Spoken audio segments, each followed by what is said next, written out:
பொதுவா ஒரு கட்சி நடத்துறதுன்றது வந்து அவ்வளவு எளிதான விஷயங்கள் இல்லை. இது வந்து திரு விஜய் வந்து 2026 முதலமைச்சராக வரணும், வராரு, அது ஒரு பக்கம் வைப்போம்.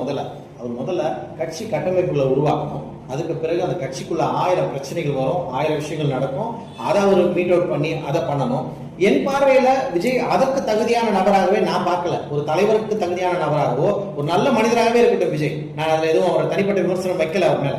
ஆனா அப்படிப்பட்ட ஒருத்தர் வந்து தன்னுடைய கட்சியை கட்டமைப்பதிலே விஜய் வந்து 2026 சட்டமன்ற தேர்தலுக்கு முன்பாகவே பல்வேறு மிகப்பெரிய பிரச்சனைகளை சந்திப்பார்ன்றது என்னுடைய பார்வையா இருக்கு, என்னுடைய கணிப்பா கூட இருக்கலாம்.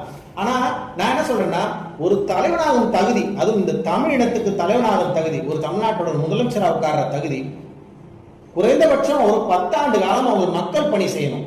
மக்கள் பணி செஞ்சு மக்கள் பிரச்சனை.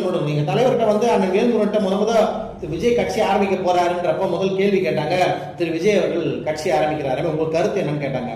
அவர் சொன்ன கருத்து தான் இப்ப நானும் வழிபடுகிறேன். யார் வேணாலும் இந்த நாட்டில் கட்சி ஆரம்பிக்கலாம், தமிழ்நாட்டில் பிறந்த யார் வேணாலும். ஈவன் அவர் ஒரு தமிழர்ன்ற முறையில் ஒரு கட்சி ஆரம்பிக்க ரொம்ப சந்தோஷம், மகிழ்ச்சி, வாழ்த்துக்கள். ஆனா என்னுடைய கருத்து என்னன்னு அவர் சொன்னது, முதல்ல அவர் வரட்டும், உள்ள வரட்டும், கட்சி ஆரம்பிக்கிறாரு, மக்கள் பிரச்சனைகளை முன்னெடுக்கட்டும், எல்லா மக்கள் பிரச்சனைகளையும் போராடட்டும், மக்களோட மக்களா இருந்து மக்களுடைய வலி வேதனைகளை, இந்த மண்ணோட பிரச்சனைகளை புரிஞ்சுக்கிட்டு அதுக்கப்புறம் தன்னை தலைவனா உருவகப்படுத்தி கொண்டு அதுக்கு பிறகு அவரு அந்த முதலமைச்சர் நாற்காலிக்கு ஆசைப்பட்டார்னா அதான் முறையா இருக்கும். அதுதான் நானும் சொல்றேன். சோ யார் வேணாலும் எல்லாரும் உடனே சொல்றது என்னன்னா, ஒரு சினிமால இருந்தா யாரும் வரக்கூடாதா, எம்ஜிஆர் வரலையா, அம்மையார் ஜெயலலிதா வரலையா, திரு கலைஞர் அவர்களே கூட சினிமால தானே இருந்தார், ஏன் அண்ணாதுரை அவர்களே சினிமா சார்ந்த ஒரு பின்புலத்துல இருந்தாருன்னு சில விமர்சனங்கள்லாம் ரொம்ப ரொம்ப எப்படி சொல்றது, அந்த விமர்சனமாவே எடுத்துக்க முடியல அப்படின்லாம் சொல்றாங்க. எனக்கு புரியாத ஒரு விஷயம் என்னன்னா, எம்ஜிஆர் எடுத்துக்கோங்க, கலைஞர் எடுத்துக்கங்க.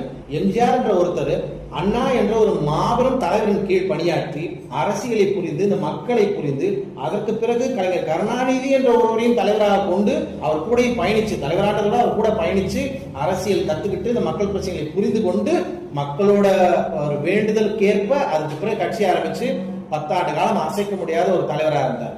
கலைஞர் கருணாநிதியும் அப்படிதான். பெரியார்கிட்ட படிச்ச தொண்டன் அவரு, சீடன். அதற்கு பிறகு அண்ணா கிட்ட படிச்சாரு, அரசியலை கற்றுக்கொண்டார். அதற்கு பிறகுதான் முதலமைச்சர் ஒரு பாதைக்கு போறாங்க. அம்மையார் ஜெயலலிதா இவங்க எல்லாரையும் புரிஞ்சு எம்ஜிஆர் கூட பயணித்து அரசியல் படிச்சு அதற்கு பிறகு மக்கள் பிரச்சனைகள் என்ன நடக்கும் எல்லாம் புரிஞ்சுக்கிட்டு அரசியலுக்கு வராங்க. இன்னைக்கு ஒரு விமர்சனங்கள் வைக்கப்படுது தமிழக அரசு மேல் கூட.